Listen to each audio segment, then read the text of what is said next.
మనం ఏదైనా గుడికి వెళ్తే మన పేరు నక్షత్రం అడిగి దాని ప్రకారం అర్చన చేసి ప్రసాదం ఇస్తారు.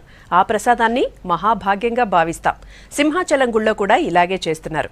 అయితే ఇచ్చే ప్రసాదం మాత్రం మామూలు ప్రసాదం కాదు, అపురూపమైన ప్రసాదం. అదేంటో లెట్స్ వాచ్.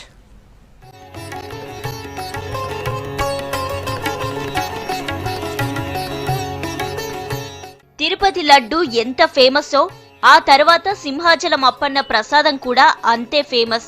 సింహాచలంలో లడ్డు పులిహోరతో పాటు డ్రై ఫ్రూట్స్ ను ప్రసాదంగా పెడతారు. ఇప్పుడు వీటితో పాటు ప్రకృతిని కాపాడే విధంగా మొక్క ప్రసాదం భక్తులకు అందిస్తున్నాడు అప్పన్న.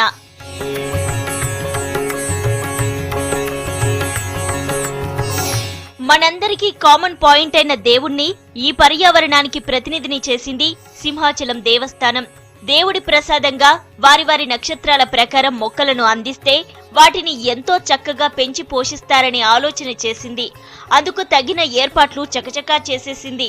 30 ఎకరాల్లో వివిధ రకాల నక్షత్రాలకు సంబంధించిన మొక్కలను పెంచింది. ఇక్కడ కనిపిస్తున్న ఈ ఉద్యానవనమే సింహగిరి అప్పన్న ప్రసాదంగా మారబోతున్న మొక్కలు.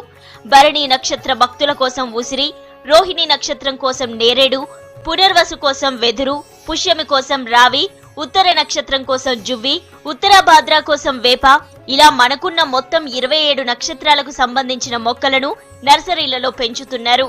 వీటిని ప్రతిరోజు భక్తుల కోసం ప్రసాదంగా పంచుతున్నారు. ఈ వృక్షాలను పెంచినట్టయితే చుట్టుపక్కల మంది వచ్చినప్పుడు, భక్తులు వచ్చినప్పుడు వాటికి ఈ వృక్షాలని ఇచ్చినట్టయితే, మొక్కలు వచ్చినట్టయితే వృక్షాలుగా పెరిగి తరతరాలుగా భావితరాల్లో మంచి వాతావరణం ఏర్పడడానికి ఉపకరిస్తుందనే ఉద్దేశంతో ఇది పెట్టారు. 27 నక్షత్రాలకి 27 వృక్షాలు ఆపాదించబడ్డాయండి. వాటి ప్రభావం వల్ల ఆ నక్షత్రానికి సంబంధించిన ఆ వృక్షాన్ని కనుక పూజించినట్టే, ఆ నక్షత్రానికి సంబంధించిన వారు పూజించినట్టయితే ఆ నక్షత్రం ఉన్న దోషాలు పోయి మంచి కలుగుతున్న ఉద్దేశం. ఇప్పటికీ 70 ఎకరాల వరకు చేశారండి. ఇంకో 25 ఎకరాల వరకు చేస్తున్నారు. లడ్డు, పులిహోర, డ్రై ఫ్రూట్స్ వంటి ప్రసాదం కంటే ఇలా మొక్కలను ప్రసాదంగా ఇవ్వడం చాలా సంతోషంగా ఉందని అంటున్నారు భక్తులు. తినే ప్రసాదం ఏ పూట కాపూటే అయిపోతుందని, కానీ ఇలా మొక్కలను పెంచితే ఆ భగవంతుని ప్రసాదం ఎల్లవేళలా మనతోనే ఉంటుందనే భావనతో పాటు పర్యావరణానికి కూడా ఎంతో మేలు జరుగుతుందని సంతోషం వ్యక్తం చేస్తున్నారు. గుళ్ళో మొక్కలు ప్రసాదం కింద ఇవ్వటం వల్ల ఏమవుతుందంటే ప్రతి వాళ్ళు ఇంట్లో మొక్కలు పెంచుకుంటారు. మొక్కలు పెద్దవై చెట్లు అవుతాయి. దానివల్ల మన వాతావరణానికి దాని అంతటికీ ఉపయోగం